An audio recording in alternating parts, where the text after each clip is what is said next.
بسبب رسالة طلاق. تحصل مجزرة العيد وتشهد اسكندرية أبشع جريمة قتل. شاب عنده 20 سنة يقتل أمه وإخواته ال5 ثم ينتحر تباعا، وكل ده عشان أبوه قال انت طالق. تعالوا بينا نسمع الحكاية ونعرف ايه اللي حصل عشان كل ده وليه، وايه الدافع للقتل وتنفيذ الجريمة. بس مش قبل ما نصلي على النبي عليه الصلاة والسلام في التعليقات. تبدأ الحكاية من أم مريضة كانسر عايشة مع أولادها، ابنها الكبير اللي عنده 20 سنة و5 تاني غيرهم. الأم لما يجيلها الكانسر وتبقى الحالة متعسرة قوي أو متأخرة، تبدأ تبعت لجوزها عشان خاطر تستنجد بيه عشان يبعت لها مصاريف ليه ولولاده. لكن الرد كان من الأب رسالة: انت طالق، أنا اتجوزت واحدة غيرك ومش ملزوم ان انا اصرف على الولاد. وطبعا الست سمعت الرسالة دي والدنيا اسودت في عينها. الست ملهاش اي عائل ولا اي مورد دخل، وفجأة لقت نفسها هي و5 وهي مريضة يعتبر بين الحياة والموت، ملهمش اي عائل في الدنيا وقدامهم مستقبل مش باين له ملامح. هنا بس عجزت عن التفكير وقررت ان مفيش ارحم من ربنا، فيلا نروح له. وهنا جابت ابنها الكبير ووصته ان هو يقتل اخواته ال5 الاول وبعدين يقتلها وبعدين هو ينتحر، وربنا اولى بيهم. وده طبعا من وجهة نظرها ومن وجهة نظر اليأس والعجز اللي كان مفيش حاجة تعملها غير كده، ما كانش قدامها اي حاجة تعملها. شافت ان ولادها خلاص ملهمش مكان في الدنيا دي، ولا زمن هيرحم ولا مستقبل هيرحم إذا كان أب مرحمش. وهنا شافت إن ربنا أحن عليهم وعليها منه. وتحصل الجريمة، ولكن لسه التحقيق طبعا شغال فيها. ولكن أنا شايفة إن الموضوع الضحية الابن ضحية، يعني حاسة إن الجريمة كلها تقع على الأب.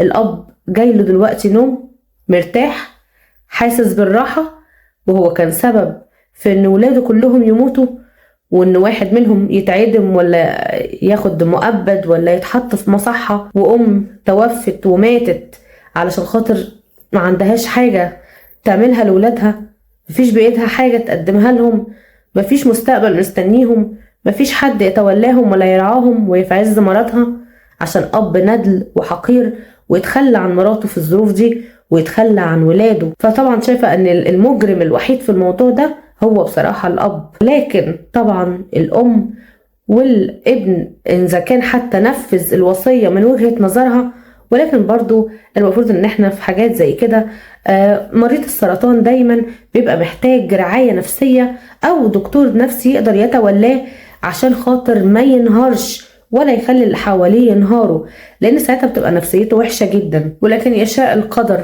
ان الولد بعد ما قتل اخواته وبعد ما قتل امه يفضل تايه كده يومين وبعد كده يقرر ان هو ينتحر. ولكن طبعا ارادة ربنا، وان برضو ما كتبلوش ان هو يموت عشان الناس تشوفه وتلحقه، وطبعا يتقبض عليه ويعيش، يتكتب له انه يعيش عشان يحكي الحكاية، حكاية اب ندل وحكاية أسرة ضاعت بسبب كلمة انت طالق. ولكن طبعا الأسرة والأم كان المفروض يبقى عندهم إيمان أكتر من كده، أو الأم بالذات كان يبقى عندها إيمان أكتر من كده. وطالما هي شايفة إن ربنا أرحم بكتير ويلا نروح له، طب ما كان ربنا أرحم بكتير ويلا نرمي حمولنا عليه. ده ربنا بيدي الكتف اللي يقدر يشيل مهما كانت المصايب ومهما كانت الأزمات. عمر ما بني آدم يكون هو اللي بيرزق ولا هو اللي بيأكل ولا هو اللي بيشرب. ربنا بيسبب الأسباب وبيبعت لنا ناس هي اللي تعمل لنا الحاجات دي، ولكن ربنا ما بيسيبش حد أبدا أبدا.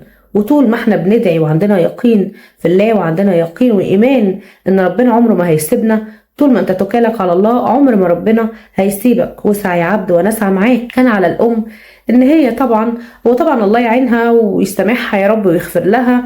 الحالة النفسية أكيد اللي وصلت لها مع اليأس والعجز وصلوها للحالة دي. الواحد لما بيبقى عاجز أو يائس ما بيشوفش قدامه ولا بيسمع ولا أي حاجة، والشيطان بيتملك منه أكتر.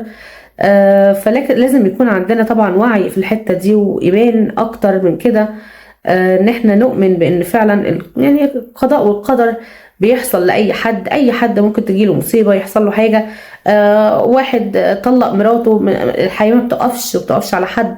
الراجل ده مش هو اللي بيأكلك ولا هو اللي بيشربك، ربنا كان بيرزقك من خلاله. وربنا عمره ما بيقفل باب الرزق أبدا. حتى لو الشخص تخلى عنك، ربنا بيفتح لك 100 باب، 100 باب و100 باب، ويسخر لك ناس تقف لك في حياتك طول ما انت عندك إيمان بالله وبتدعي ربنا وبتصلي وراضية. الرضا أهم حاجة، الرضا بقضاء الله والرضا في المصايب هو دايما اللي بيخلي ربنا يكرمنا ويفتح لنا كل أبواب الرزق وكل أبواب الخير. ارضى بما قسمه الله لك تكن أسعد الناس.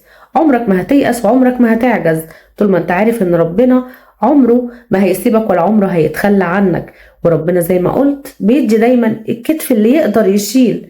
فدايما لما ربنا بيبتلينا بيختبر صبرنا وبيختبر إيماننا، وبيشوف مين اللي هيقدر يستحمل. زي ما كان بياخد الخير يقدر ان هو يستحمل وقت ما الخير يقل، وكله بيبقى خير.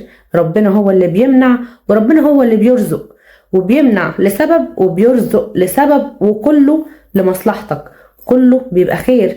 احنا اللي بنبقاش عارفين وفاكرين ان كله ابتلاء وكله شر وكله، لكن ربنا عارف امتى بالظبط يدي الواحد اللي محتاجه في الوقت المناسب، وإلا يبقى ضرر عليه ويبقى حاجة مش كويسة ليه. فطبعا دي يعني جريمة هزت اسكندرية فعلا، حاجة محزنة وحاجة مؤسفة.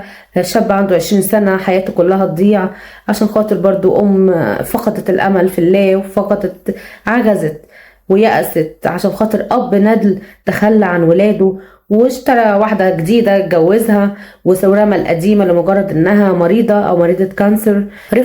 رفقا بأولادنا ورفقا بزوجاتنا رفقا بمرضانا، مرضى السرطان ربنا يشفيهم يا رب ويعافيهم يا رب. بيبقوا محتاجين كل الدعم النفسي، الكلمة الحلوة والطبطبة وجبر الخاطر والعلاج النفسي اللي عشان يقدروا يواجهوا حاجة زي كده. ربنا يا رب يشفيهم يا رب ويشفي كل مريض، وما يحوجش حد أبدا لحد، أو ما يحوجناش لشرار خلقه يا رب. وربنا يكتب لكم يا رب الخير ويبعد عنكم الأذى والشر، ويحفظكم ويحفظ ولادكم وأولادنا، ويا رب لا تحملنا ما لا طاقة لنا به يا رب.